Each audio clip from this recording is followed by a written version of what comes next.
Ladies and gentlemen, boys and girls, beautiful humans near and far, welcome to the After Hours Gaming League, the for fun charity tournament where real humans from real companies duke it out on the virtual battlefield for $5,000 of my money, donated to the charity of their choosing.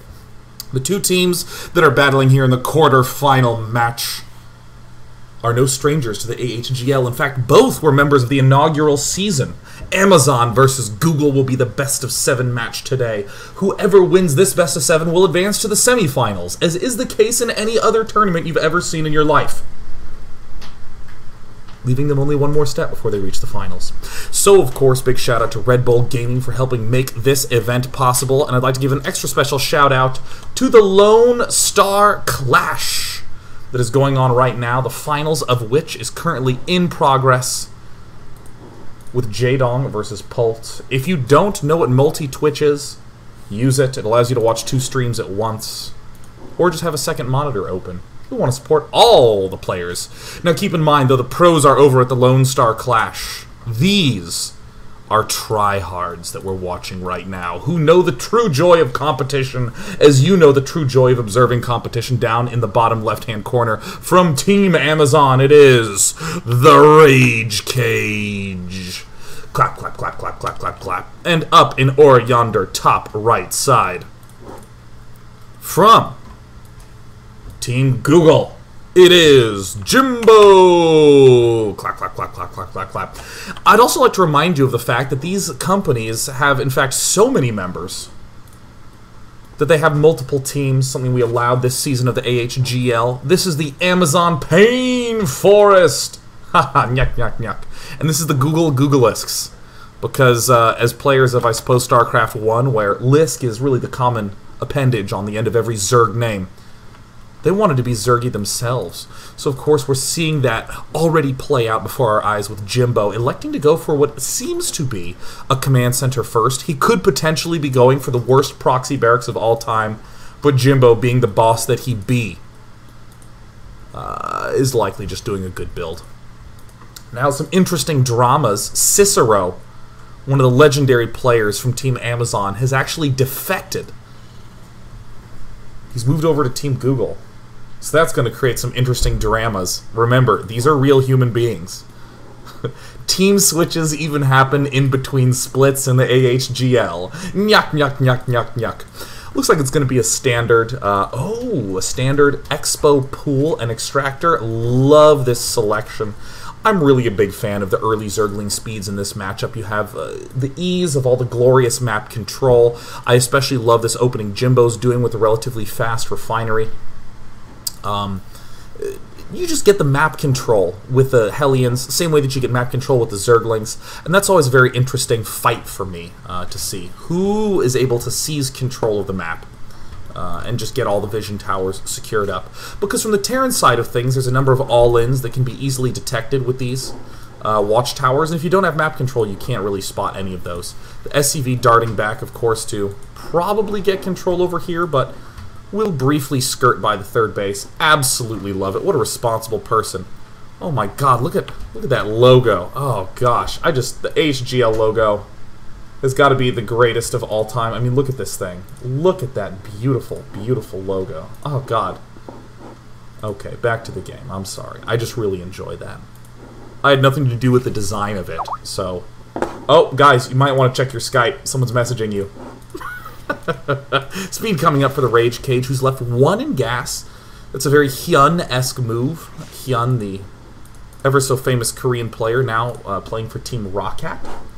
He has successfully shown a lot of great styles that involve the leaving of 1 drone in there to get just enough money to go for the early layer. What can often happen is that if Terran goes for a very aggressive all-in, most Zerg players would not be mining gas in that circumstance, would hold it off and then have to suddenly put 3 into gas and have a layer delay. With this style that we see sort of used very, very often by Hyun, if an all-in happens from Terran, right after it's held off, you can immediately layer with that 100 gas. So it's not really a tremendous mineral sacrifice. I digs it, I likes it. Looks like Hellions are coming up because Jimbo plays Terran. I'm trying to think of any Terran opening in which you don't really go for the Hellions. I'm struggling to think of one. I like this play from Jimbo. He's doing the wall off right at the front with the command center, which, you know, seems a little overbold, but what's going to attack it? Roaches? If roaches were the choice from the Rage Cage, not only would that be unusual, but it would also be bad. I mean, truly, the roach push type plays are not really going to have any sort of effectiveness on this map. But Jimbo looks like he's being a little bit cautious. Wait a what the minute, he's going mech! Oh! Never mind, never mind. Jimbo wants his command center at the front, so it has a short distance to move to this third. That's clearly going to be his goal to take. Jimbo's actually forced to do this sort of second bunkerage because he doesn't really have the Hellions to do any bonus spotting. This is a brilliant maneuver. Absolutely love this play by the Rage Cage. Excuse me, by Jimbo. The Rage Cage is answering, it looks like, by going straight for a layer and has gone for a blind Roach Warren. This might look a little weird. You might say, well, who goes for blind Roach Warren? Well, he hasn't seen anything yet. In particular, he's seen no Hellions. So, is my enemy hiding Hellions? Is he planning on going for a 3-factory mass Blue Flame Hellion bust? Or is he doing something a little more ominous? Yeah, we see Spore Crawlers going down, Evo Chambers going down, Geysers going down. Rage Cage is very confused. The only two strong possibilities, other than mech, are going to be Blue Flame Hellions or a big Marine Marauder push, which is going to be weak almost always. So it's pretty much mech or Blue Flame Hellion.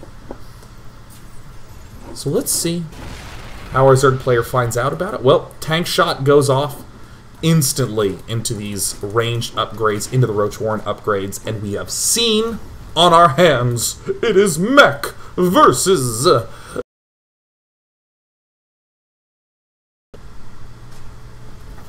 Now the important question is how's Jimbo, or excuse me, how's the Rage Cage going to deal with this as a Zergy buddy? Traditionally, and by traditionally I mean incorrectly, the way that many players elect to deal with mech is swarm hosts. And it's very bold of me to say incorrectly, but, you know, give me a chance. Give me a chance. Hear me out here.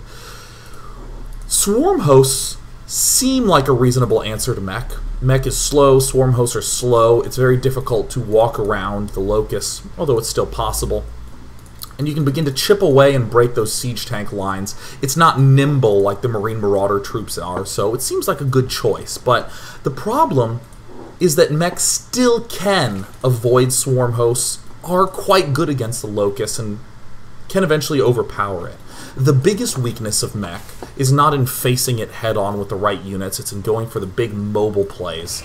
Mech is an immobile force. I mean, look at this. We're seeing Hellbat, Thor, Siege Tank, all rallied together, and I absolutely love this from the Rage Cage. He's going for Ventral Sacs. Strong choice. Very strong choice. It's a great way to, again, exploit this mobility. Here comes the Orbital Command going for the third.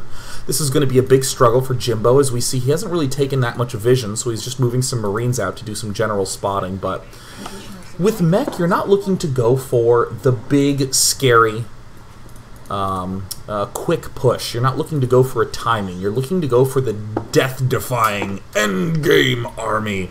You're looking to have basically big pectoral muscles and biceps, and you're going to do your Hulk smash moves. Ooh, very smart move from the Rage Cage. If you look, these are all queued up to this top side. Are they going to the top? Oh, brilliant move. He's sending the Overlords out early. This will allow him, in this period of time where the Rage Cage still has map control, look at this. By seizing these two watchtowers, it's going to be very hard for Jimbo to have ever spotted these. What a great move. Jimbo has an undefended expansion. Now this is very brave. Oh my god, the bravery. Looks like we're seeing more roaches get produced. We're seeing an infestation pit go down. We're starting to see hatches go down.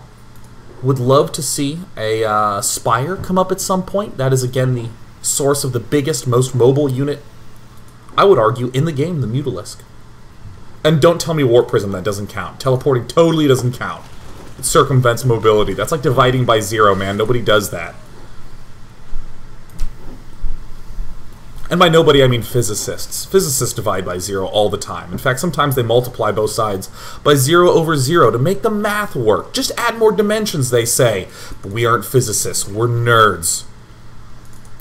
Wow, that was a bold statement right there. The Rage Cage loading up his roaches into these overlords.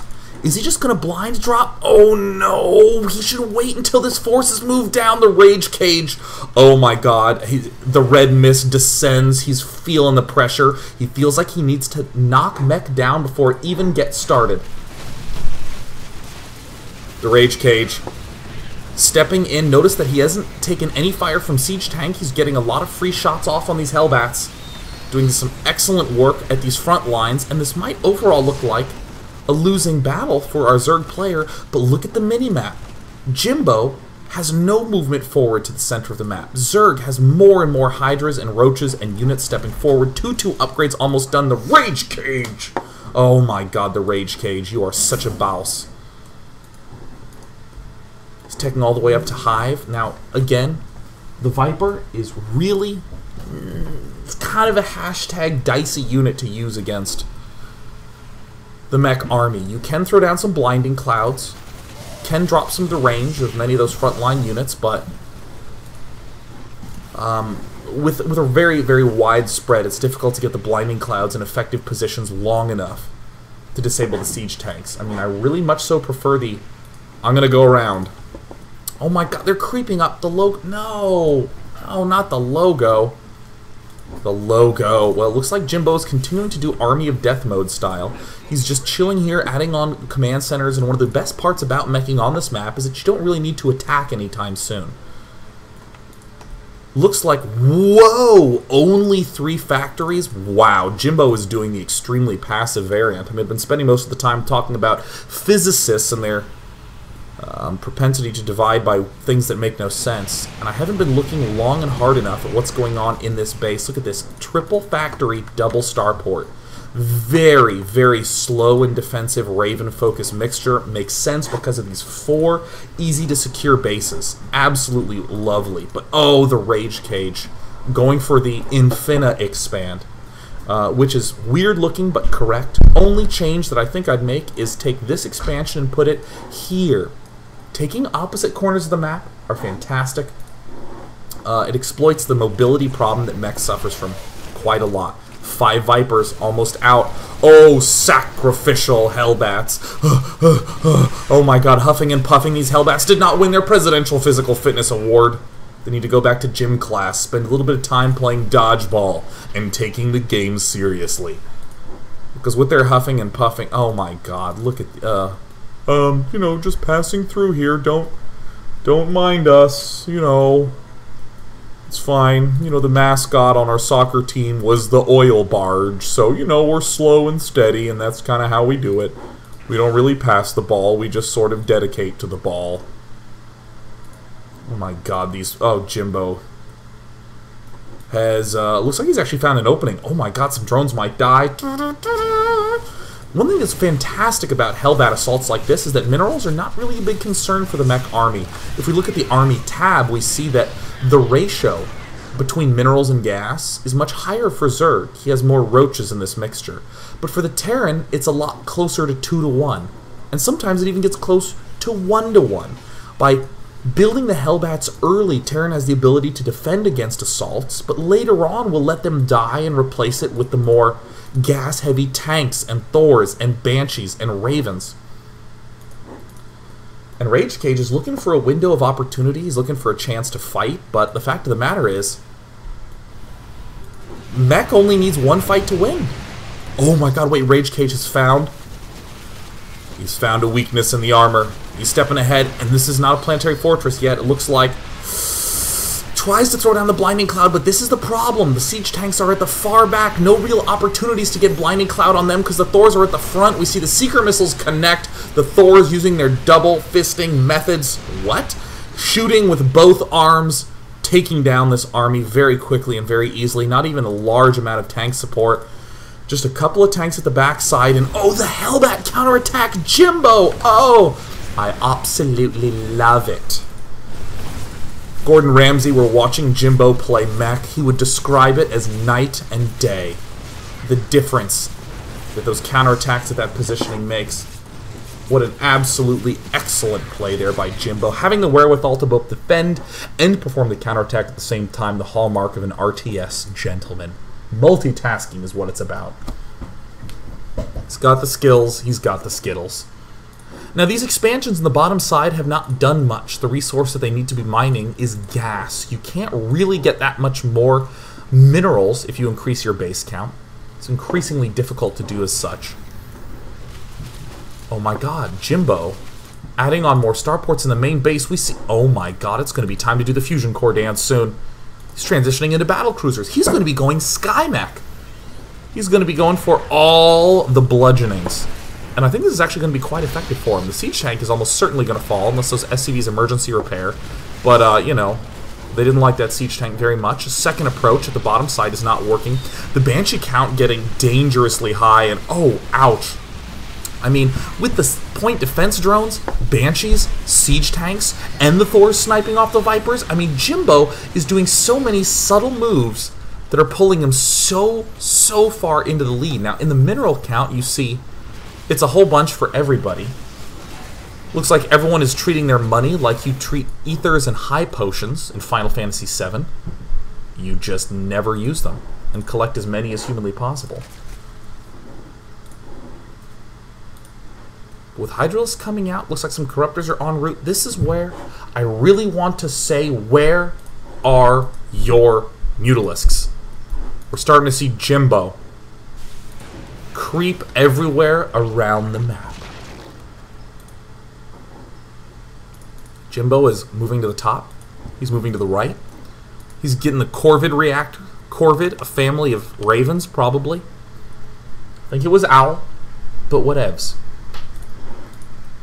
Now, these expansions have not done much. They're more or less just hatcheries, waiting to have an identity. And we see some Broodlords have been produced, but the Rage Cage, who went for that beautiful early drop play that I loved so much, has not really utilized it. If we look at the spread of Jimbo, doesn't have a lot of defenses on this right side, doesn't have a lot of defenses from drops along this top side. I mean, 3 turrets are not really going to knock much down. But soon enough, we're starting to see the orbital command count get so great. 80 SCVs for Terran. He's going to want to let those die soon.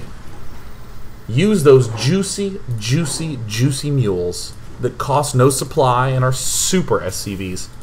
Do a lot of the work for him. Uh-oh, Jimbo did not shift-click correctly. Dang, Jimbo is playing very on point. I mean, look at these units lost tab. 2 to 1. Excuse me, 1.5 to 1. Sorry, I thought 15 divided by 10 was 2. Rage Cage is continuing to step forward. He's going for an extremely aggressive Hydralisk Guardian mix, but in this position, Jimbo has so many Banshees. I don't even think that he's going to need to use that many Vikings. I mean, the ground army is just disappearing. Look at this devastation that we're seeing. Oh my god, the Rage Cage is ripping stuff apart. And then it's gone. Moved into the front, killed off a couple of them Banshees, a couple of them tanks, and then the army's gone. And now the Rage Cage is starting to use these expansions a little more. He's starting to stockpile gas.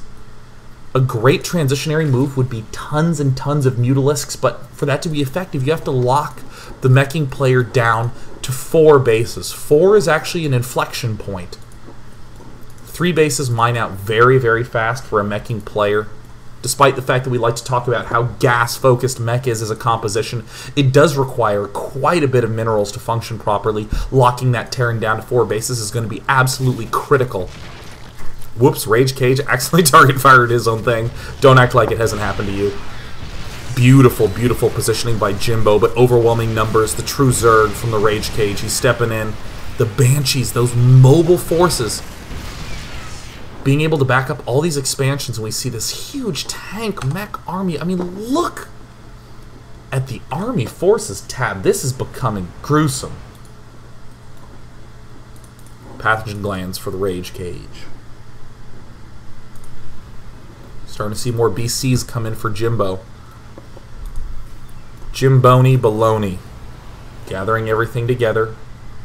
You only really need 1 successful attack The difficult part about mech is the successful defense. Oh, leaving a couple out of those geysers there. Absolutely critical. Oh my god. Team Google looking good. Slow and steady. By virtue of patience. Oh my god, that poor Overlord. All he ever dreamed of being was someone who'd throw up on an important location. But unfortunately, his life as a dedicated vomiter has ended. But Rage Cage quick on the case, taking out the orbital command. That's excellent. Wants to continue to lock out those expansions. Because every single expansion is a new opportunity for a planetary fortress. And oh no, don't do it, Rage Cage! Beautiful, pulling back. Single popped Hydra. Oh my god, these SCVs. This might actually be a little bit better for Terran than letting them stay alive. Gets a lot of benefit from doing that. Free up some extra supply to get, you know, more battle cruisers. Because, you know, battle cruisers. It is both an action and an explanation. I'm battle cruisers because battle cruisers. Let's see how it works out for him. Jimbo might seem like he's being wasteful using these Yamato cannon on Hydras, but I mean, what other targets is he really going to get? The Zerg player, with all these bases, is looking to overwhelm, but I'm very worried about our Zerg player, Rage Cage. This army is extremely hard to penetrate. I mean, this is the opportunity for the Rage Cage to hit the top left. It only has 3 siege tanks. Even if these were both orbital commands, excuse me, planetary fortresses, he could take them both out relatively effectively.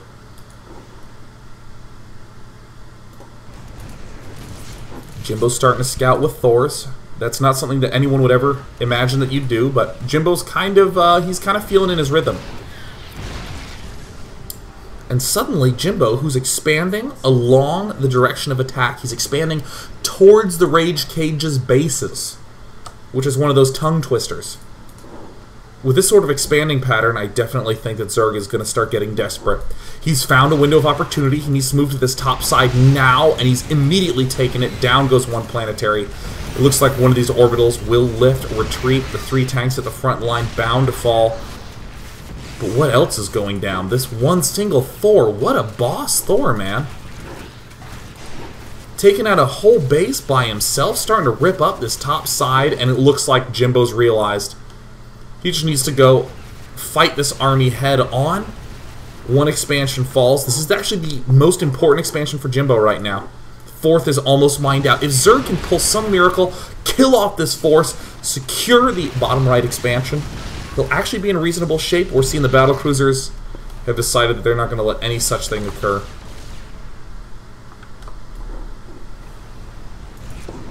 One Thor versus one base. Thor wins, especially when it's 3-3 and getting muled like crazy.